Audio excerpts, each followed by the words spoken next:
Hello students, my self Alka Singh, your geography teacher.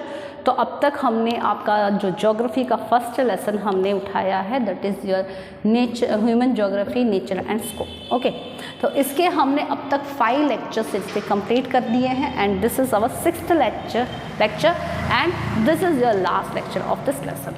तो first से लेते हुए 5th को अगर हम थोड़ा सा ठीक है रिकॉल करते हैं, बिकॉज क्योंकि ये हमारा लास्ट लेक्चर है, सो इसमें हमें हमारा स्टार्टिंग से लेते हुए अब तक का सब कुछ रिकॉल करना ही होगा।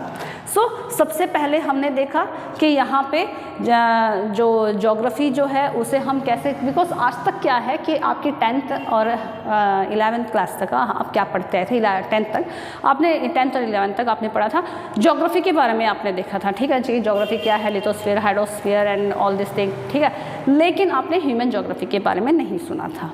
लेकिन अब यहाँ पे जब हम 12th में आए हैं तो यहाँ पे हम ह्यूमन ज्योग्राफी के बारे में भी बात करें। तो ज्योग्राफी एक्चुअल में क्या है? ज्योग्राफी है study about the earth. Okay, जहाँ पे हम सिर्फ और सिर्फ अर्थ के बारे में जहाँ पे हम स्टडी करते हैं उसे हम geography, study about the earth बोल सकते हैं, तो उसको जो है हम ज्योग्राफी बोलते हैं। लेकिन अब यहाँ पे नेम क्या ऐड हुआ है? यहाँ पे नेम ऐड हुआ है ह्यूमन ज्योग्राफी। तो यहाँ पे हम इंटरैक्शन बिटवीन नेचर या फिर हम एनवायरनमेंट बोल सकते हैं, interaction between the environment and the human being को हम यहाँ पे देखेंगे कि किस तरीके से वो अपने रहन सहन के लिए एनवायरनमेंट के साथ में अपना इंटरैक्शन करता है। ओके, उसका इंटर रिलेशन, उसका इंटरैक्शन हम देखते हैं, तो उसकी जो स्टडी करते हैं हम उसे हम ह्यूमन ज्योग्राफी बोलते हैं। सो सीधी सी बात है, इस पर जैसे मैंने बताया था हमारे 3 ज्योग्राफर जो है जो इम्पोर्टेंट है, इन्होंने अपने अपने अकॉर्डिंग बुक्स भी लिखी थी, अपने अपने अकॉर्डिंग जो है इन्होंने डेफिनेशंस भी दिया था। कुल मिला के इन्होंने जो हमारे लाइफ में आने वाले जो चेंज हैं, जो चेंजेस हमारे लाइफ में आ रहे हैं, हुए हैं, हो रहे हैं या होंगे, उसके बारे में इन्होंने जो है बहुत जो है डिस्क्राइब, मतलब बहुत ही एक्सपैंड करके इन्होंने डिस्क्राइब किया है। ओके, एक एक वर्ड को इन्होंने डिस्क्राइब किया है। अब वहाँ से अगर हम मूव ऑन करें तो नेचर ऑफ ह्यूमन ज्योग्राफी को हमने देखा था। Okay, nature of human geography में हमने उसके इम्पोर्टेंट पॉइंट्स देखे थे कि किस तरीके से मैन मेड थिंग्स जो है, जो कि अर्थ के ऊपर मैन मेड थिंग्स होते हैं और उनके बारे में जब हम पढ़ते हैं तो उसे हम ह्यूमन ज्योग्राफी बोल सकते हैं।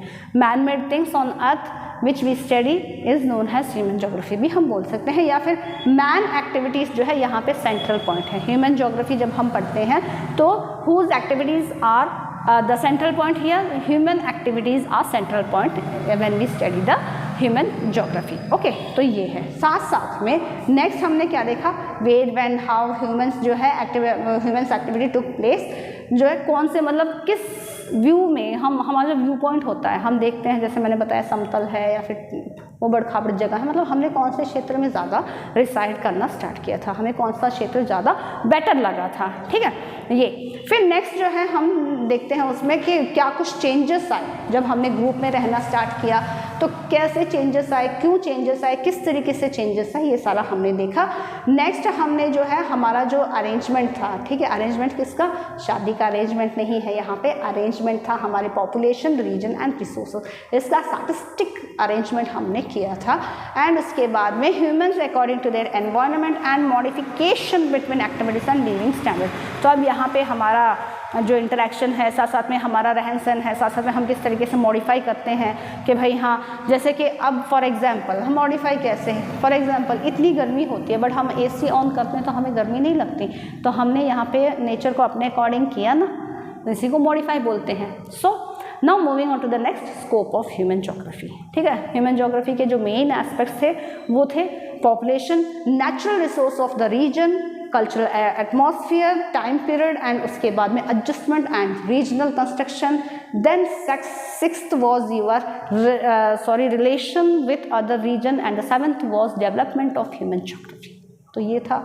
उसके बाद में क्या होता है, हमारे ज्योग्राफर्स आते हैं, ज्योग्राफर उसको 3 हिस्सों में बांटते हैं, एशियंट, मिडिवल एंड मॉडर्न। तो एशियंट में जहाँ पे नॉलेज जो थी बहुत लिमिटेड थी, हमारा इंटरेक्शन विद अदर सोसाइटीज़ बहुत लिमिटेड था and technology was not at all present in this period. ठीक है, लेकिन मिडिवल में क्या होता है, now new discoveries and inventions have been started. Okay, discoveries, नए नए जगहों की भी डिस्कवरी स्टार्ट हो चुकी थी, जैसे किससे वास्को डी गामा आए, कब आए थे आप ये मत बोलना सदी में आए थे जैसे तुम जोक वगैरह मारते हो, ठीक है। तो मतलब ऐसे ग्रीक फिलोसोफर्स और ये इस तरीके से इन्होंने अपनी अपनी जो है बातें हमारे सामने रखी। तो ये था हमारा अब तक का जितना भी लेक्चर हमने देखे हैं, 5 लेक्चर जो है हमारे ये थे। उसके बाद में हमने ये भी देखा था कि किस तरीके से ज्योग्राफी को वैसे भी डिवाइड किया गया है, मतलब स्टॉप एंड गो थ्योरी वाला, determinism, possibilism and new determinism. Okay, तो डिटर्मिनिज्म में नेचर पावरफुल है, पॉसिबिलिज्म में मैन पावरफुल है, न्यू डिटर्मिनिज्म में दोनों एक दूसरे के साथ में रिलेशनशिप बना के चलते हैं। अब हम क्या करते हैं, 1930 की बात करते हैं। अब हम स्टार्ट होते हैं इन 1930।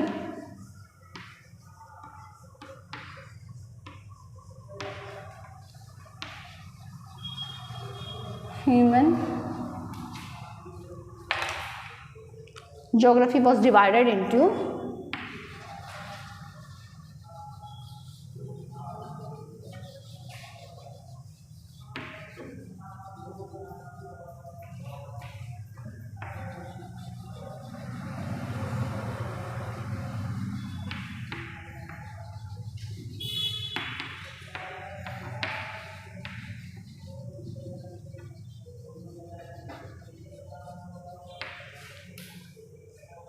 economic and cultural.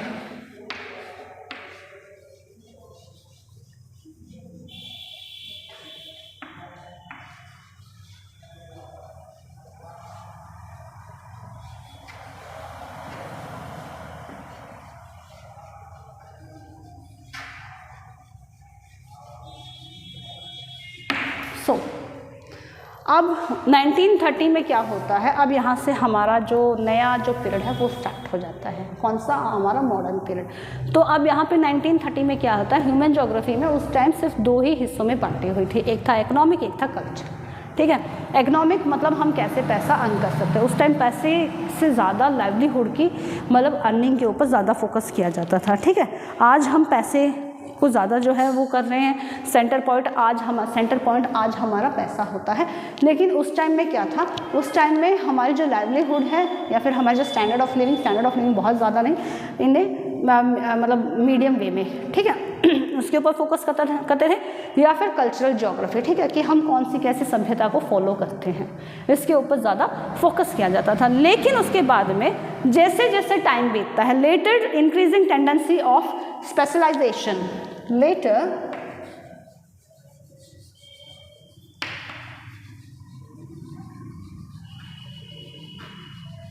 increasing tendency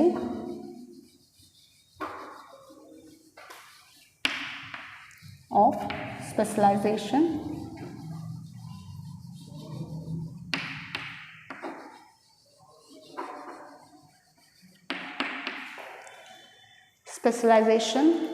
there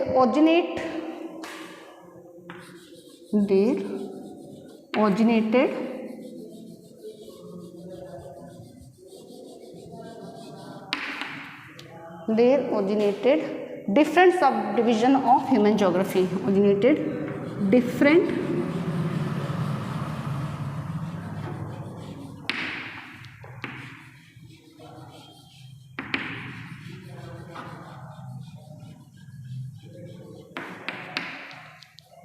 subdivision of human geography।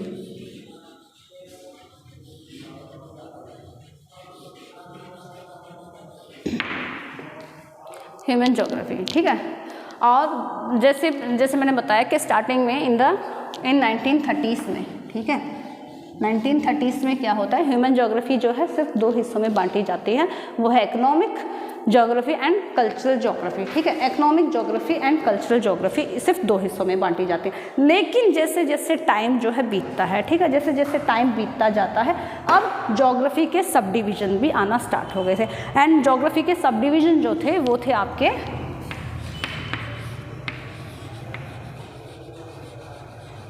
Social geography,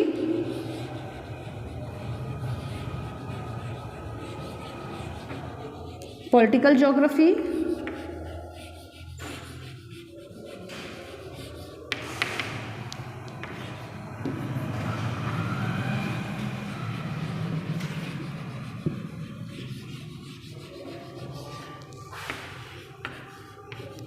medical geography.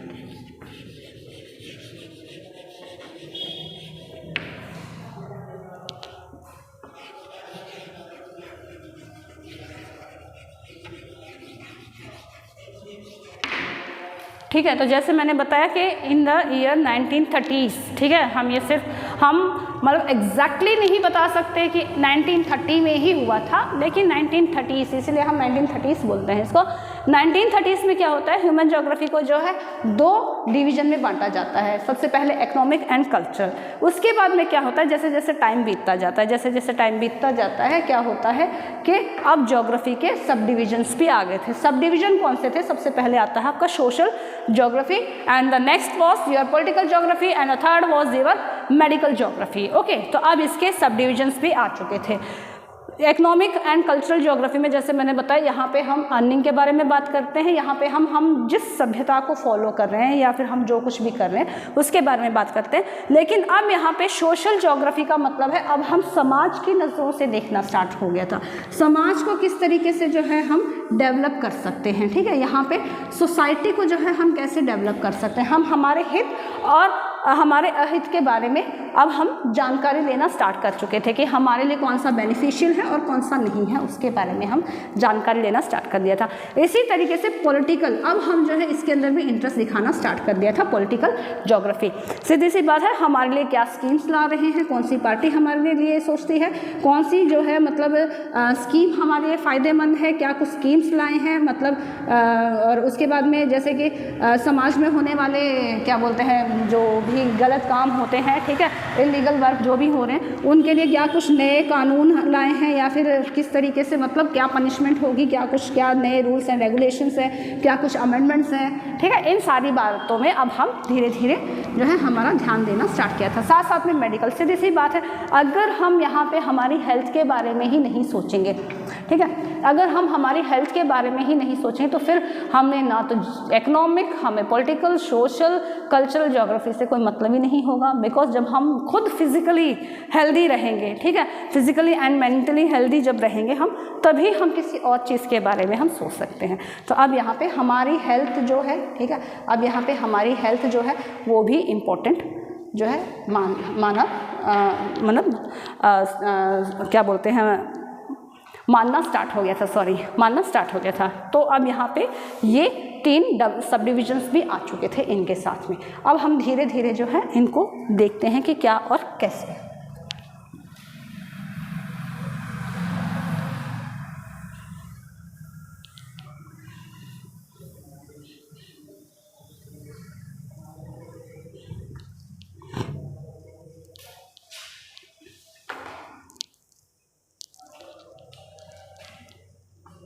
अब यहाँ पे between 2 world Wars special attention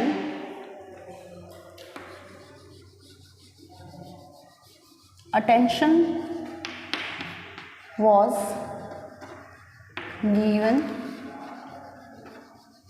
to regional distribution.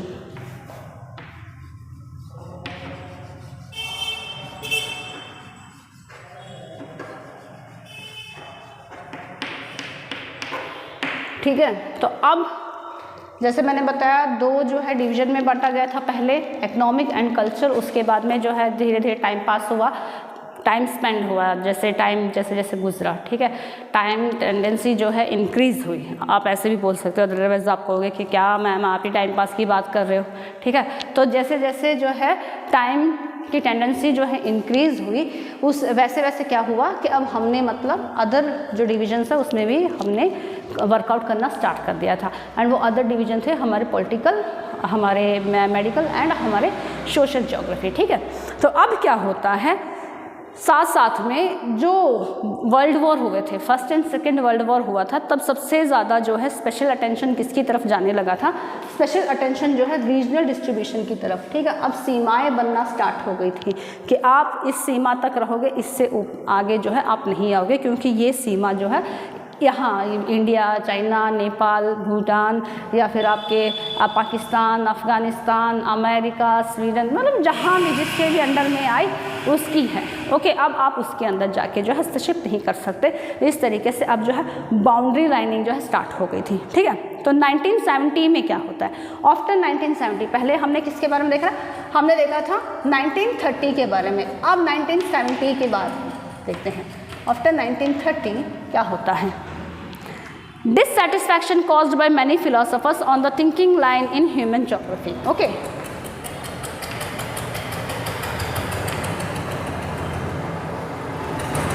Sorry. Dissatisfaction was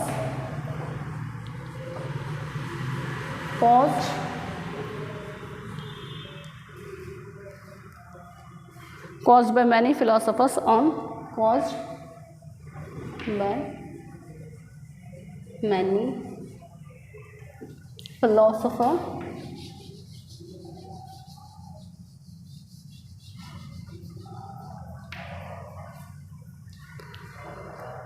philosopher एक और लगा लेना,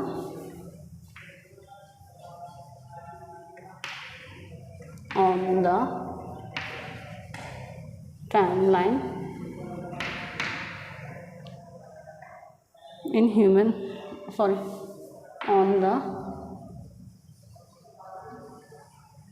thinking of human geography.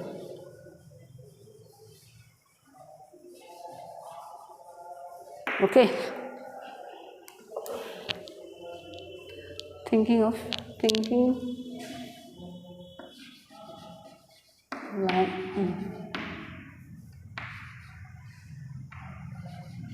सो अब जैसे मैंने बताया 1930s में जो है धीरे धीरे उनको समझ में आने लगा था कि भाई अब हमें और भी चीज़ों के बारे में सोचना है। तो वहाँ 1930 से लेते हुए 1970 तक उन्होंने अपने अकॉर्डिंग जो भी चेंजेस लाने थे उन्होंने लाना स्टार्ट किया। लेकिन उसके बाद में क्या होता है, 1970 आते हैं। 1970s में क्या होता है, जो नए फिलोसोफर्स होते हैं उनको थोड़ी सी मतलब प्रॉब्लम होती है। जो पुराने फिलोसोफर्स उन्होंने जो भी अपनी बातें जो है ह्यूमन ज्योग्राफी के बारे में उन्होंने जो भी बातें रखी थी उसमें अब वो डिससेटिस्फैक्शन उनको नजर मतलब अपना दिखाते हैं, बोलते हैं नहीं भाई हम सेटिस्फाइड नहीं है। इन्होंने जो भी अपनी जो थिंकिंग लाइन इन्होंने ह्यूमन ज्योग्राफी के बारे में बताया उससे हम बिल्कुल नाखुश हैं, हम बिल्कुल खुश नहीं हैं। अब इन्होंने क्या किया, now health, education and habitat was also included. ठीक है, इन्होंने 5 जो है तो किया था कि इन्होंने 1930s में, ठीक है। अब 1970 वालों ने क्या किया, अब इन्होंने और क्या किया, इन्होंने now health, education and, now health, education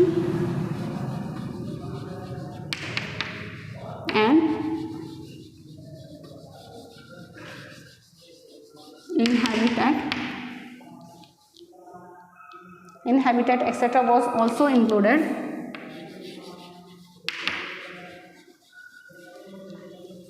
Was also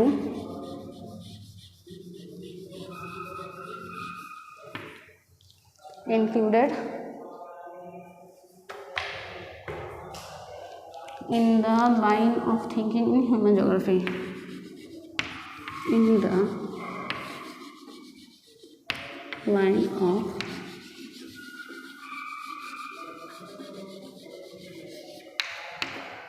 thinking of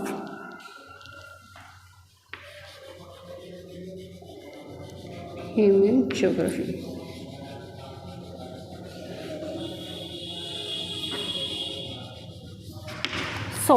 अब 1970s में क्या हुआ, जैसे मैंने बताया फिलोसोफर्स जो है अब नाखुश थे। जो पहले वाले जो जोग्राफर की जो सोच थी, उनकी जो फिलॉसफी थी उससे वो लोग नाखुश थे। उन्होंने कहा कि नहीं हमारे नहीं समझ में आ रहा। ठीक है, आपने इकोनॉमिक, कल्चर, उसके बाद में पॉलिटिकल, सोशल, मेडिकल, ये सारी जो है चीज़ें आपने ऐड की, लेकिन इसके साथ साथ जो है आप कहीं ना कहीं और ज़्यादा चूक कर रहे हो। एंड वो जो है अब इन्होंने क्या किया, हेल्थ, एजुकेशन और इनहैबिटेट को भी इन्होंने जो है इस लाइन में शामिल किया। ओके, इस लाइन में इन्होंने शामिल इसको किया। तो अब 2 से 5 हो चुके थे, 5 से 8 ज्योग्राफी जो है ह्यूमन ज्योग्राफी हो चुकी थी। अब धीरे धीरे फिर से क्या होता है, revolutionary line of thinking adopted the theory of many in the field of poverty, binding and social disparity. अब साथ साथ में जो है रेवोल्यूशनरी लाइन ऑफ थिंकिंग भी स्टार्ट हो चुके थे, ठीक है। किसी ना किसी बात पे उपद्रव तो होना चाहिए ना, मतलब ऐसे कैसे जो है हम आराम से चल सकते हैं, है ना। अब revolutionary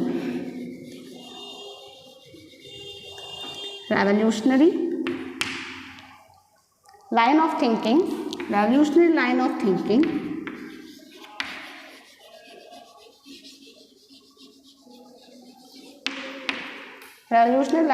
adopted the theory of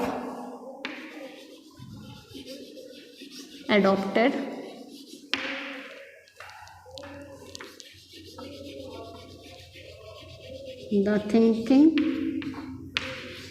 of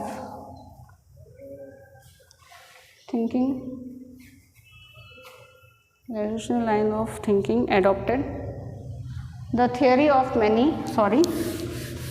adopted the theory of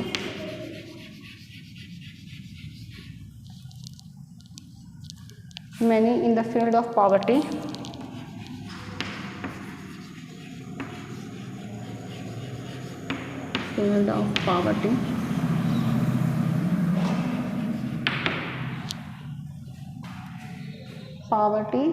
binding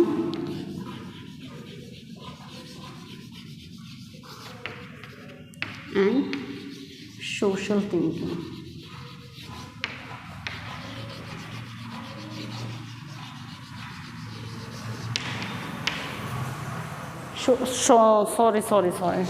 Social disparities.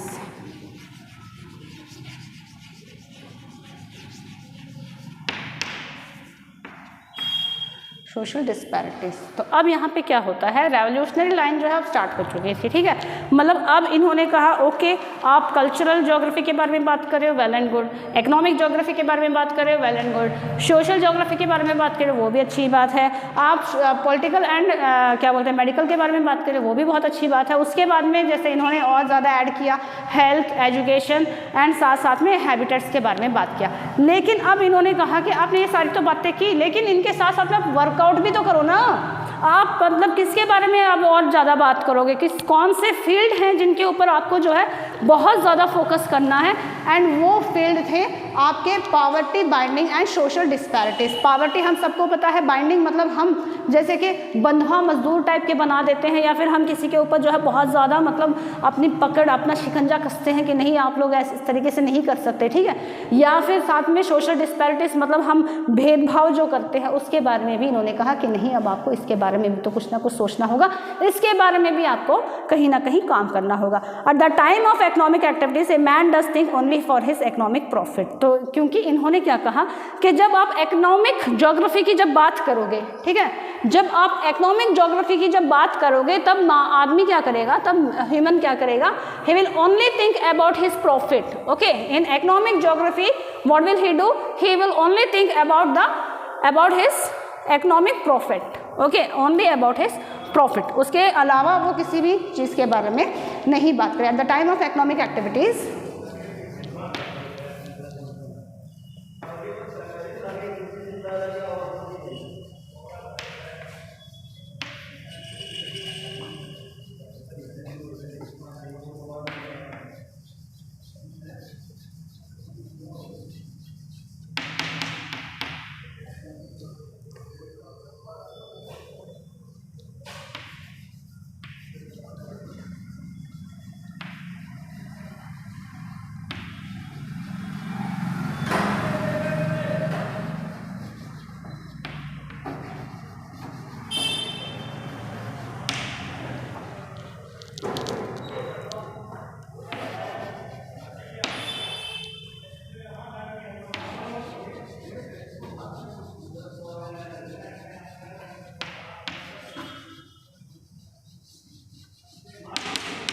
समझ में आया। मतलब जब इकोनॉमिक एक्टिविटीज़ की जब हम बात करेंगे तब आदमी क्या करेगा, वो सिर्फ और सिर्फ अपने इकोनॉमिक प्रॉफिट के बारे में ही सोचेगा। इसीलिए इन्होंने कहा कि ये सब सारी चीज़ें ओके, वेल एंड गुड है अगर आप कर रहे हो तो, लेकिन इसके अलावा जो है आप poverty, binding and social disparities के ऊपर भी आपको जो है चर्चा करनी होगी एंड इसके बारे में भी आपको जो है सोचना पड़ेगा। ठीक है, वहाँ से उसके बाद में जो डिस्कशन है based on the realistic atmosphere rather than यानी हाइपोथेटिकल आइडियाज़। ठीक है, तो अब यहाँ पे हिज का मतलब है, अब यहाँ पे हिज आइडियाज़ जो है, यहाँ पे जब हम हिज की बात करें तो अब हम यहाँ पे हम हमारी बात करें। अब हमने क्या कहा कि ओके, अगर हम मतलब सिर्फ हमारी जो आइडियाज़ जो है उसके बारे में हम बात नहीं करेंगे, अब हम किसके बारे में, अब हम रियलिस्टिक चीज़ें जो है ओके, जो वास्तव में जो चीज़ें हैं हम इसके बारे में बात करेंगे। ठीक है, क्योंकि इसके बारे में जब जो रियलिस्टिक चीज़ें मतलब जो हमारे आसपास जो चीज़ें हो रही हैं, जो घटनाएं हो रही हैं, क्यों ना इसके बारे में हम ज़्यादा डिस्कशन करें, इसके बारे में हम जो है डीपली जाके क्यों ना कुछ चेंजेस लाने की कोशिश करें। अदरवाइज यू हाइपोथेटिकल आइडियाज़ जो है आप कुछ भी दे सकते हो, मतलब मुंह ज़बानी आप कुछ भी बोल सकते हो कि हाँ ऐसे कर देंगे वैसे कर देंगे, नहीं। अब ये टाइम है जहाँ पे आपको कुछ ना कुछ काम करना होगा, मतलब पूरी सोसाइटी के वेलफेयर के लिए। ओके, तो इस तरीके से 21st सेंचुरी जो है हम ऐसे बोल सकते हैं ये यूज़फुलनेस है किसके लिए, general body theory and the मतलब बुक्स लिखी गई थी यहाँ पे 21st सेंचुरी में। ठीक है, तो यहाँ पे मतलब हमारी जो ह्यूमन ज्योग्राफी इसके यूज़फुलनेस के लिए जो है वह बुक लिखी गई थी, general body theory and the globalising theory के नाम से जो है मतलब इन्होंने बुक्स लिखी थी एंड उसके बाद में उसमें क्वेश्चंस भी किए गए थे एंड उस किए गए क्वेश्चंस को जो है इन्होंने एक्सप्लेन करने की भी कोशिश की थी। तो इस तरीके से हम बोल सकते हैं human geography has been continuously dynamic with development. तो अब हम ये बोल सकते हैं कि ह्यूमन ज्योग्राफी जो है कंटिन्यूसली डेवलप कर रही है। ठीक है, कंटिन्यूसली डेवलप कर रही है मतलब डायनामिक तरीके से, बहुत ज़ोरदार तरीके से डेवलपमेंट करिए। जैसे जैसे वक्त बीत रहा है वैसे वैसे ह्यूमन ज्योग्राफी जो है डेवलप कर रही है। कैसे, पहले हम जंगलों में रहते थे, हमें ये भी नहीं पता था कि गुफा के अंदर भी रहा जाता है। जंगलों से फिर हम गुफा में रहने लगे, गुफा से हमने फिर टेंट बनाया, टेंट से फिर हमने घर बनाया। तो धीरे धीरे टेक्नोलॉजीज़ जो है हमने अडॉप्ट करना स्टार्ट की। ठीक है, इसी तरीके से जो एशियन टाइम था उसमें हम जैसे बोल रहे हैं कि हम कांटा लगाते हैं, किसी तरीके की कोई टेक्नोलॉजी नहीं है भाई वहाँ पे, हम वहाँ पे टेक्नोलॉजी की बात नहीं करेंगे। ठीक है, लेकिन मॉडर्न में क्या होता है कि हम नए नए चीज़ों का आविष्कार कर रहे थे, चीज़ों के साथ साथ हम रीजन्स का भी खोज कर रहे थे। ठीक है, रीजन्स को हम आविष्कार नहीं कर सकते, हम यहाँ पर खोज कर रहे थे, डिस्कवरी कर रहे थे। ठीक है, तो नई नई जो है मतलब जगहों का जो है हमने खोज की। ठीक है, उसके बाद में जब हम आते हैं मॉडर्न में, तो मॉडर्न में जो हमारे पास जो ज्ञान था उसको हमने और ज़्यादा विस्तार किया।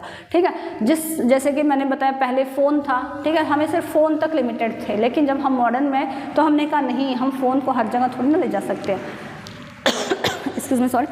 हमने क्या किया, हमने पेजर या फिर हमने मतलब आपके एंड्रॉयड फ़ोन्स वगैरह जो है वो हमने मतलब अब टेक्नोलॉजी के थ्रू जो है इनका आविष्कार किया। ठीक है, इन्वेंशन किया। इस तरीके से मतलब ये बोल सकते हैं कि 21st सेंचुरी से हम ह्यूमंस जो है डायनामिक तरीके से डेवलपमेंट किए जा रहे हैं और ये डेवलपमेंट यहाँ पे स्टॉप नहीं होने वाला है।